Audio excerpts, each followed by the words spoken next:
Olá, galera, como vai? Estamos nos encontrando aqui em nossa primeira aula tutorial para trabalhar um conteúdo muito importante da disciplina, que é variações linguísticas.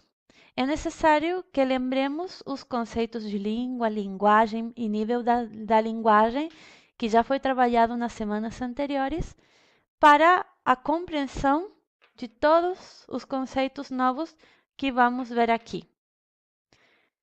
Diz aqui: as pessoas falam de forma diferente porque são diferentes. As pessoas, assim como a língua, são heterogêneas. É necessário ressaltar que a língua e a linguagem é flexível, que o tempo todo vai ser transformada de acordo ao uso que nós damos dela. A linguagem está atravessada pela cultura e quando falamos de cultura nos referimos às tradições, costumes, classes sociais. E acontece que uma mesma língua atravessa diferentes culturas dentro de um mesmo país ou região. Um analfabeto não fala como um universitário, ou uma pessoa idosa usa uma linguagem bem diferente de uma pessoa mais jovem. Pessoas nascidas em regiões diferentes, embora no mesmo país, revelam no uso da linguagem características próprias da sua região. A situação de comunicação exerce influência sobre a maneira de falar das pessoas se a modifica. É assim que a linguagem recebe diferentes classificações de acordo à sua variação. Na variação linguística, vamos ver três tipos. Em primeiro lugar, a variação diatópica, geográfica ou regional, que aqui a linguagem varia de acordo à região em que é utilizada a linguagem e a cultura local. É assim que surgem os dialetos, os socioletos, que diferenciam o uso da língua de uma região como outra. Já a variação diastrática, social ou sociológica é a variação que ocorre dentro de um grupo social determinado. Por exemplo, os grupos de adolescentes hoje em dia estão colocando novas formas de linguagem. Daí surgem as gírias, os jargões, os chulés. E numa terceira, a variação diafásica, contextual ou estilística, a variação se dá em função ao contexto da comunicação. A ocasião determina o modo em que é utilizada a linguagem. Então, por exemplo, uma mesma pessoa vai utilizar uma linguagem num contexto laboral e outra bem diferente num contexto doméstico. Essa é a variação diafásica. Por outro lado, vamos ver que existem variações lexicais. Depois de ver as variantes no nível da linguagem, vamos conhecer outro tipo de variações existentes na construção de textos na língua portuguesa. O que é o léxico? É o conjunto de palavras, termos e vocábulos pertencentes a uma língua. Mas a variação lexical é a variedade de palavras que podem ir mudando o sentido no texto. Então, uma mesma palavra, de acordo ao contexto, vai mudar o sentido de um texto. A variação lexical está dividida em diferentes tipos e o primeiro é o arcaísmo. O arcaísmo implica o uso de palavras de outras épocas, velhas que já caíram em desuso na língua atual. A sua vez, o arcaísmo está dividido em dois, o arcaísmo literário e o arcaísmo linguístico. No literário é comum encontrar em textos literários que representam uma linguagem decadente ou de clichê, como também para que os discursos tenham características cultas ou solenes. Geralmente, a literatura vai retratar a linguagem de uma época e é por isso que vamos achar muito arcaísmo quando lemos textos que enmarcam história, que estão escritos numa época já distante a nossa. No caso do arcaísmo linguístico, se utiliza na fala de pessoas de diferentes regiões ou pessoas que utilizam termos antigos na sua fala cotidiana. Vamos ver que em diferentes regiões do Brasil, o mesmo uso de pronomes vai variar E é aí onde vamos cair em arcaísmo quando utilizamos a segunda pessoa, o tu e o vós.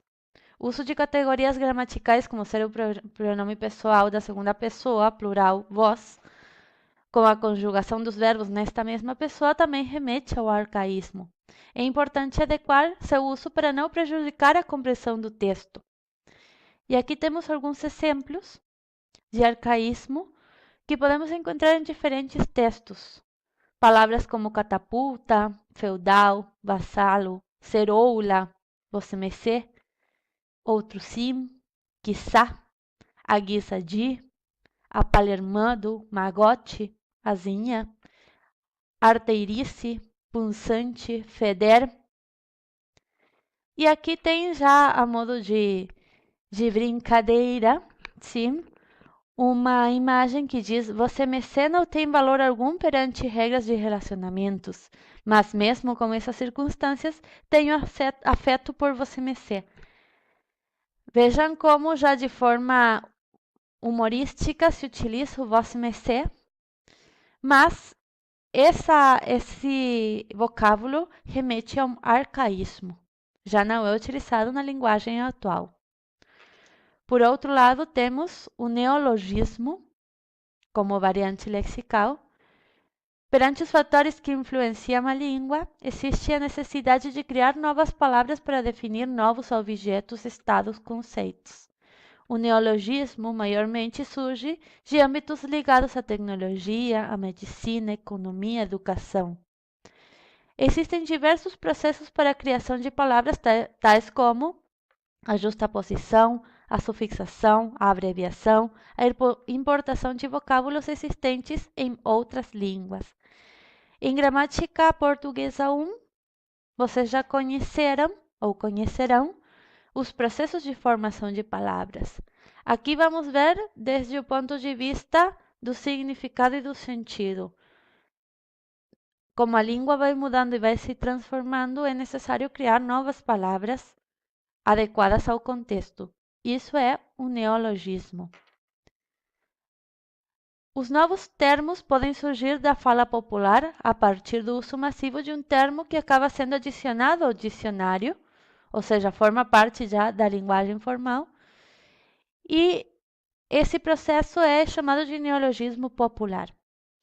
Também surgem da linguagem técnica ou científica ao proporcionar nomes novos a, por exemplo, o surgimento de aparelhos, conceitos e técnicas, e isso é o neologismo técnico ou científico. Também temos o neologismo literário, que são as palavras criadas por escritores e autores em suas produções literárias. A sua vez, temos outra classificação, que é o neologismo completo e o neologismo incompleto. No caso do completo, é quando é criada uma palavra totalmente nova na língua. E o incompleto é quando é transformada uma palavra já existente. Aqui temos alguns exemplos.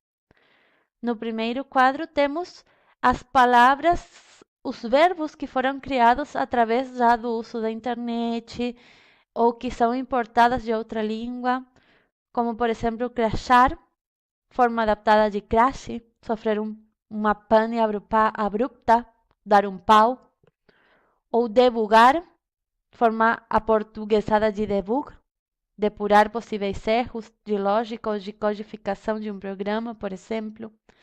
Deletar, linkar, logar. Na outra imagem temos uma publicidade de Brahma. Ser brameiro é ser guerreiro. E aí vemos como se cria a palavra brameiro. E no charge aí, na história em quadrinho, diz: o que é isso? Parece horrível. É comida vegetariana, é bom para você. Vegetariana? Vixa, eu não sou vegetariano, eu sou sobremessariano. Então aí, também brincando, a criança cria uma nova palavra que é sobremessariano para contradizer a palavra vegetariano. Por outro lado, temos um jargão O jargão implica o uso de uma linguagem que não está adequada ao contexto ou ao grupo a quem vai dirigido. É pouco compreensível e muitas vezes provoca a troca de sentido de um receptor para outro. As palavras empregadas pertencem a um grupo específico que emprega vocábulos próprios à sua área. Maiormente, o jargão é conhecido como profissional, já que é utilizado na fala própria dos advogados, científicos, professores, etc. O jargão é o que nós chamamos de linguagem técnica, que pertence a cada grupo social particular, cada grupo profissional principalmente. Então, quem forma parte de um grupo ou de uma rama profissional médica vai ter um jargão particular e diferente a um grupo que pertença à profissão, por exemplo, advogado, sim? Temos aqui alguns exemplos. Diz, apresenta uma massa cística indeterminada e septos espessos e irregulares, mas com realce mensurável. Aqui temos uma frase que não é de fácil compreensão, mas que pertence ao âmbito da medicina. É um jargão. Temos outro que diz, a mochila vem com um mouse óptico USB com scrolling de 4 direções e conexão plug-play. Nesse caso, temos um texto que está adequado ao âmbito da informática. Isso é o jargão. Por outro lado, temos o estrangeirismo. É a utilização de vocábulos ou expressões pertencentes a um idioma estrangeiro. São acrescentados termos próprios da língua estrangeira, principalmente do inglês, à língua portuguesa. Maiormente, isto vem da mão das modas e das inovações tecnológicas. E com as redes sociais, vemos que se tornou comum utilizar palavras em inglês. Temos aqui nos exemplos, na tirinha de Mafalda diz, Emma, vê a mesa da sala de estar? Mamãe, o que é sala de estar? É living. Ah, bom. Afinal, por que eles não escrevem esses livros na língua da gente? Nós acostumamos a utilizar a palavra living, que é em inglês, e a trocamos por sala de estar, né? Por outro lado, temos aí um quadro com diferentes termos em inglês que já está apropriado pela língua portuguesa, como ok, meio, parking, blog, out, pendrive. E também nas personagens das redes sociais que temos embaixo, também chamados de memes, como o LOL, o fuck you, que são termos estrangeiros que já formam parte da linguagem portuguesa. Por outro lado, temos a gíria. A gíria é uma linguagem de caráter popular, criada e usada por determinados grupos sociais ou profissionais. São criadas para substituir termos ou conceitos oficiais. Muitas gírias são tão utilizadas por grande parte da população de um país que acabam sendo incorporadas pelo vocabulário oficial, fazendo parte dos dicionários. Aqui temos alguns exemplos de gírias, sim. No caso de algumas gírias antigas da língua portuguesa, temos, por exemplo, cebo nas canelas, firme ria pacoca, sim, que vamos achar muito isto na literatura, né? Também temos aí um charge com gírias em diferentes épocas. Por exemplo, em 1967 diz de plá como um broto papo firme que era pancadão. No ano 87 já diz de cão com uma mina que era boazuda. E no 2007, azarando uma chuchuca fala sério. Vejam só como vai se transformando no decorrer da história e já as gírias que utilizamos hoje são bem diferentes de gírias de outras épocas. E bom, dessa forma terminamos essa aula tutorial. Vão achar um questionário na plataforma para responder algumas questões referidas à temática. E como conclusão, eu quero que vocês pensem e reflitam sobre a língua viva. Sim, a língua tem vida e vai variar de acordo a cada uso que nós demos dela. Então, pensem para uma próxima tarefa. Tchauzinho, gente!